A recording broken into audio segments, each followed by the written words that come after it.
the game of polo, it's I like polo, is good. Though I just started and I'm still learning the basics. But I hope to be a pro in this game, and God being by my side, I know everything will be fine. I started 4 months ago. I started stick and ball 4 months ago, though I attended the riding course in Pakistan. I've learned the riding basics, but the game of polo 4 months ago, I started stick and ball. Every day we mount on the horse, we pray. And once we come down, as you can see, I was about ending and I fell from the horse. It's a normal thing. In horse riding, if you don't fall, you've not started yet. So you need to train. You can see I'm sweating, I'm eating banana, it's part of it. You must train, you must eat well, and you must learn properly. I've chosen polo to be my own sport, and I've always looked up to people like General Kazir Faya, General MSA Aliu, Colonel Waibello, and General Laka. A few of them, I've looked up to these people. These are great polo players, and they've always encouraged me to play the game of polo.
Hi and welcome to Newslive on Viewer Television. I am Dorcas Bello. Now the headlines. Lagos State government shuts down Christland High Schools over sexual allegation. Others probe. The Federal Capital Territory Administration set to seal up government offices, hotels over 10 billion naira waste collection debts plus. Sri Lanka president expands cabinet amidst economic crisis protests. Lagos State government has ordered the immediate closure of all Christland schools within the state, pending further investigations into the alleged sexual violence case involving students of the school which occurred in Dubai, United Arab Emirates. The Commissioner for Education, Folashade Adefisayo, disclosed this in a statement on Monday in reaction to the allegation making the rounds. Adefisayo said the attention of the Lagos State government has been drawn to the alleged sexual violence case involving students of Christland schools which occurred in Dubai, United Arab Emirates. It was further disclosed that all allegations are being investigated by the relevant ministries, departments and agencies, including the Lagos State Domestic and Sexual Violence Agency. Christland has been accused of covering up the alleged rape of 10-year-old female pupil by colleagues. Now, the temporary relocation of people from their residence to their hometowns during a census is one of the major factors frustrating the exercise in Nigeria. A senior special official of the National Population Commission said this on Monday. A federal commissioner of the commission, Bimbola Saluhudeyin, called for the criminalization of census migration to tackle the menace. She made this proposal during an interview with newsmen while giving the update on NPC's preparedness to conduct the national population census next year. This is 16 years since the exercise was last conducted, and Nigeria is scheduled to hold another national census following the approval of the National Council of State. The council, which met on Thursday last week, agreed that the exercise should be conducted between March and April 2023. The Joint Admission and Matriculation Board has expressed optimism about a hitch-free examination scheduled for May, with 1.8 million candidates to take the UTME. Now, in its weekly bulletin, JAMB Registrar Ishak Oloyede said it would deliver a seamless exercise in its main examination in all the 757 centers across the country. He reiterated that the mock examination was instituted to test its facilities and determine its readiness for the main UTME, and further added that the centers must deliver a better outcome in the main examination in May. Meanwhile, JAMB has scheduled the 2022 Unified Tertiary Matriculation Examination between May 6th and 16th. Former governor of Ekiti State and Social Democratic Party SDP governorship candidate in the June 18, 2022 poll, Segun Oni, has warned the leadership of the Nigerian Labour Congress against politicizing the civil service ahead of the poll. The NLC boss had on April 7th at a program said the Ekiti workers were grateful to fire me and would in return vote for All Progressive Congress candidate Biodun Oyebanji to win the coming election. The former governor stated this in Ado Ekiti in a statement issued by a pro-Oni campaign organization group, Ekiti Build Back Together, challenging the NLC state chairman Olatunde Kolapo on his alleged support for the candidate of APC Biodun Oyebanji. Oni, who reacted through the spokesperson of EBB Idowu Adelusi, asked the NLC leader to be bold enough to list the gains of Governor Kayode Fayemi-led administration to the workers since October 16, 2018, when the APC government came into being. The All Progressive Congress presidential aspirant Bola Tinubu said Nigerians are fed up with excuses and lamentations of the past over the numerous challenges bewildering the country, such as epileptic power supply and banditry, stating that a united and banditry-free Nigeria is possible. Tinubu noted this at the weekend during a grand rally held by youths under the aegis of Progressive Youths of Southwest to declare their support for his presidential aspiration at the Mobolaji Johnson Arena in Onikan area of the state. Youths of from different states in the region converged in Lagos to drum up support for the presidential aspirant. While addressing the teeming youths that filled the arena, Tinubu urged them to collaborate with him in his bid to change the story of Nigeria for youths tomorrow, which he says he represents. The Bishop of Sokoto Diocese, Matthew Cooker, has lauded President Muhammadu Buhari for accepting the report of the Committee on Purgatory of Mercy and granting pardon to about 150 Nigerians serving various jail terms.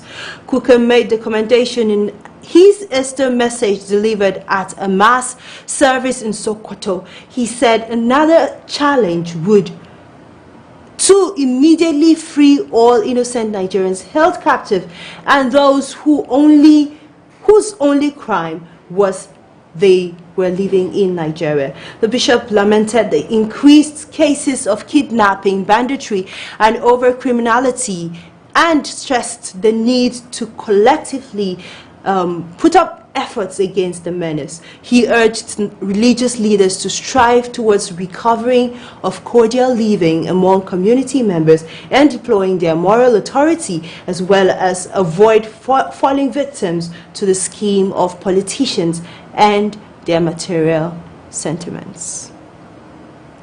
When Newslive returns, some government offices, hotels, plazas, and other businesses' premises may be under lock and key due to debts owed to Abuja Environmental Protection Board.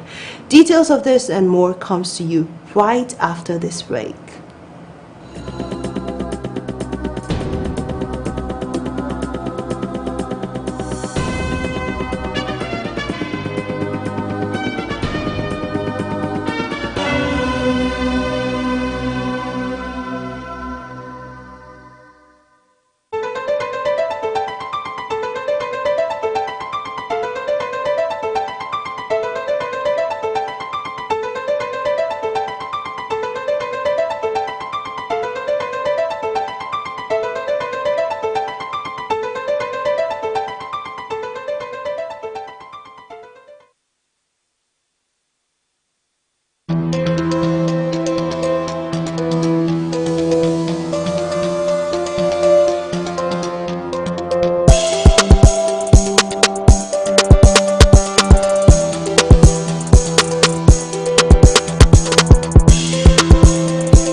Welcome back. If you're just joining us, this is Newslive, a recap of our top stories.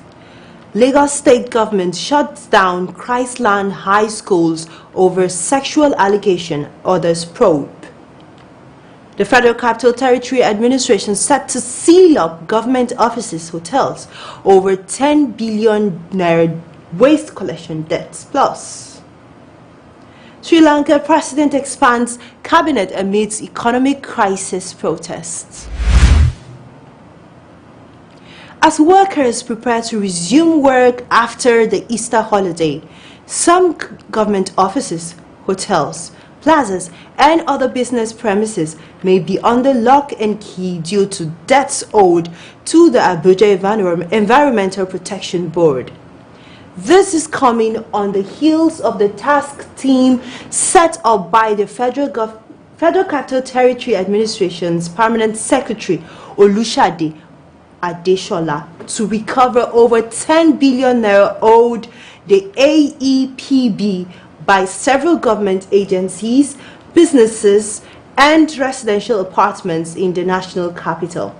This information was disclosed by the director of AEDP engineer Osilama Brima while addressing journalists on the issue over the weekend. Now, Brima said the task team, which is to be headed by him, has been mandated to apply all legal means to recover the huge sums of money from the debtors, adding that the debts occurred over time due to the failure of all those concerned to pay services rendered by the AEPB. The director, however, said the affected debtors can avoid the impending embarrassment by ensuring prompt payment of their liabilities. Stakeholders of the All Progressive Congress in Adamawa State are optimistic that Honorable Abdulrazak Namdas will clinch the party's governorship ticket at the primary election scheduled for May 2022. They expressed their optimism following the massive support Namdas received during the tour of the 21 local governments of the state. In all the places visited, Namdas and his team were received with prompt and pageantry by optimistic supporters. On the last day of the tour, The governorship aspirant visited Maiha, Mubi North and Mubi South local government area, where he had fruitful deliberations with the party officials. Overwhelmed by the outcome of the meeting, some stakeholders of the party said they are confident that Namdas will clinch the party's governorship ticket. A good chance of clinching the ticket of the APC. If you look at all the other contestants, there is none that has gone round the 21 local governments to dialogue with delegates and executives of the wards and the local governments of the APC. He's the only one who has done this. His acceptability is cannot be compared to others who only invite delegates to come to Yola to see them. The turnout of women and youth has superseded that of the adults and the elderly. So this is a manifestation that Namdas is a young man, he's a youth, and women and the youths are behind him in the course of becoming a governor of Adamawa State. I want to believe that by the time he forms government, it's going to be a government for the youth and the women and the masses and the downtrodden, inshallah. Namdas took over House of Representatives. We are rounding today from Maiha to Mubi North, Mubi South. Everything as far as we are concerned is so nice. It is only God that will give us the result now. Now moving ahead, over 463 houses in 3 local government areas in Cross River State have been destroyed by windstorms out of the 1,326 households worst affected by the effects of this windstorm.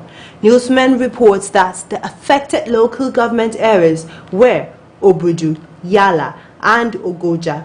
The zonal coordinator of the National Emergency Management Agency South-South, Godwin Tepkikor, said his team were conducted around the affected areas by the council officials and youths from the communities on Monday. While in Obudu local government area, the team visited the affected communities of Abokib, Igou and Tepkikor said the assessment tour followed a safe household report from the chairman of Obudu Council area, Boniface Eraye, following the windstorm incidents that occurred on April 12, 2022. The theater commander of Operation Hiding Case said its major challenge of fighting insurgency in the northeast is tracking the funding of ISWAP and Boko Haram groups from the international community. Major General Christopher Musa said there are movements of small arms from neighboring countries and some locals providing support for terrorists. He added that civilians can help identify spies in their communities, explaining that it will help in curtailing the terrorist operations. Commanders are coming in because we cannot control the international borders. So they're getting reinforcement, getting logistics, getting this. If we can track where those things and block them, because to some extent we'll be able to achieve that within, to stop them getting logistics from within. But they get it from outside, which is beyond us. Again, another challenge is some locals that still want to trade with the terrorists. They give them fuel, carry food, give them, provide. We have banned the urea from being brought to the northeast. They sneak this and give them, and those are things they use to do their own IEDs. So we're calling on them, and all of those ones that are being paid to spy on the troops, going to tell them what is the strength of the informants and all those things. So it's for them to desist. The terrorists are just trading with you. It will be your turn very soon. Troops of the Multinational Joint Task Force have killed 10 Boko Haram and Islamic State of West African Province commanders, as well as over 100 terrorists during land and air clearance operations along the fringes of the Lake Chad Basin. The operation, condemned Operation Lake Sanity, is a joint and combined operation involving the MNJTF troops from Nigeria, Niger and Cameroon, and troops from Operation Hadinkai, as well as the Air Task Force of the MNJTF and OPHK. other security agencies, and civilian joint task force. Now, according to a statement by the spokesperson of the MNJTF, Colonel Mohammed Dole, some of the areas cleared by the troops include Zanari, Arena, Woje, which served as the major fabrication workshop for the terrorists. However, 18 soldiers were wounded while 3 others and a member of the CJTF paid the supreme price during this operation. The National Hospital Abuja has re-inaugurated the Servicom Patient Support System for better service delivery to patients and clients. The Chief Medical Director, Dr. Jaffer Momo, at the re-inauguration in Abuja said the Information Management Department, which houses Servicom, was being re-engineered to carry out its activities in a new way. National Hospital is relaunching our Servicom patient support system with these t-shirts and face cap with the emblem "Ask Me." The patients will know who to ask for direction and for information. The Information Management Department is being re-engineered to carry out their Servicom activities.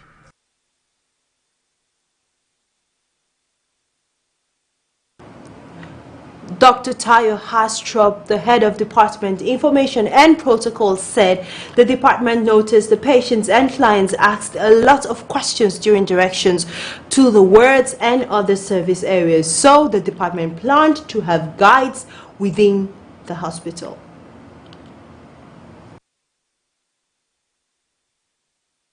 We have a lot of patients that troop into National Hospital and they keep on asking for directions to the wards, to the clinics, to other service points areas.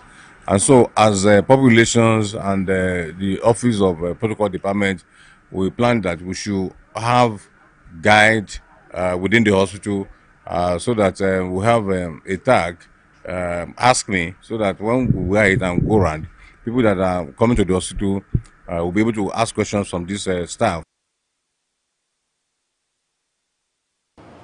Rabiatu Bello, the Assistant Director, Information and Protocol Department, suggests that organizations must find means of getting patients and clients satisfied through empathy and support. The place of our patients and other clients is top-notch in our minds as image makers of the hospital, and that is why we came up with the idea of having the Ask Me t-shirts in order to distinguish ourselves and the services we offer as public relations officers in National Hospital. A non-profit organization, the Jealous Development Initiative, has advocated for mental health care for people living with disabilities in order to curb cases of depression among them. The Chief Executive Officer of Jealous Department Initiatives, Angela Ocho, who joined the meeting virtually, said the goal of the project was to strengthen the mental health of youth with disabilities. Disabilities aged between 16 to 25, and we've got 6 categories that we wanted to focus on, and that is those affected by dwarfism, albinism, Hansen's disease, which is leprosy, deafness, and blindness.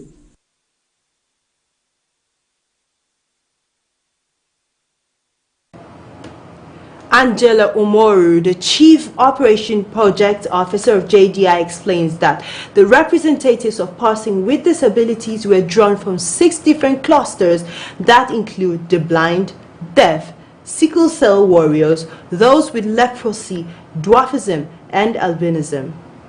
A lot of times young people with disabilities are excluded from accessing mental health care. So what we'll be doing is organizing group therapy sessions for them and capturing some of their stories through what we call stories from unburdening, and also advocating for their rights and for the inclusion of persons with disabilities in wider society through advocacy work and of course working closely with the media.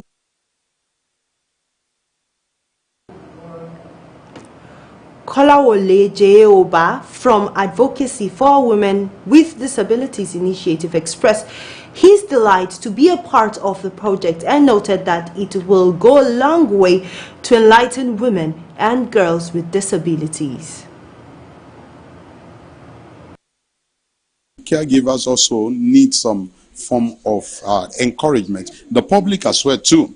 That's going to change the perspective of the public towards women and girls with disabilities, and then it's going to make them to see that it's not only a charity view that person with disability needs.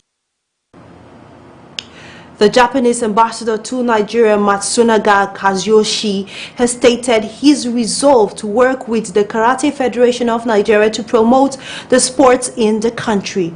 Kazuyoshi made this known at the closing ceremony of the first edition of Japanese Ambassadors Karate Tournament which held at the Moshood Abiola National Stadium in Abuja. With the level of the performances of the old Nigerian karate athlete. And so I would like to send this photo that I took during the tournament. I took a lot of photos.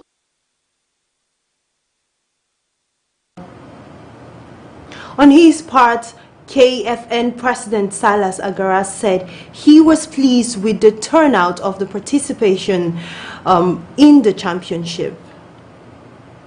Just very important for all the athletes who are happy, spectators that keep around were satisfied, and the rating of the championship is quite high, and the athletes that represented their state are quite energetic and first-class athletes that are here. So we're quite happy with the turnout of the championship, and I believe that it will go down in history as one of the best organized championships. Now away from sports, the federal government through the National Oil Spills Detection and Response Agency has confirmed an oil leak from a 12-inch Beniside Brass Creek delivery line in Bayelsa State. The incident was confirmed by the Director General of NOSDRA, Idris Musa, during an interview with newsmen in Yanogwa.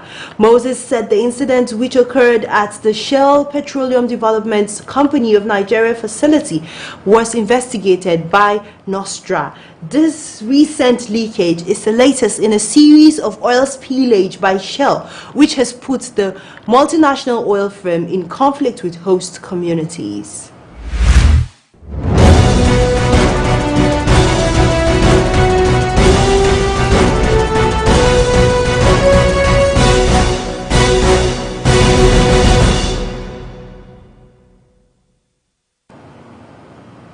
Sri Lanka's President Gotabaya Rajapaksa has appointed a new 17-member cabinet, but it does not include members of his family who were dropped as protests erupted over the government's handling of a devastating economic crisis. The president's elder brother, Mahinda, however, remained the prime minister. The island nation of 22 million people is suffering from prolonged power cuts and fuel and medicines shortage triggered by a sharp fall in foreign exchange reserve that has stalled imports of essentials and brought thousands out to the streets.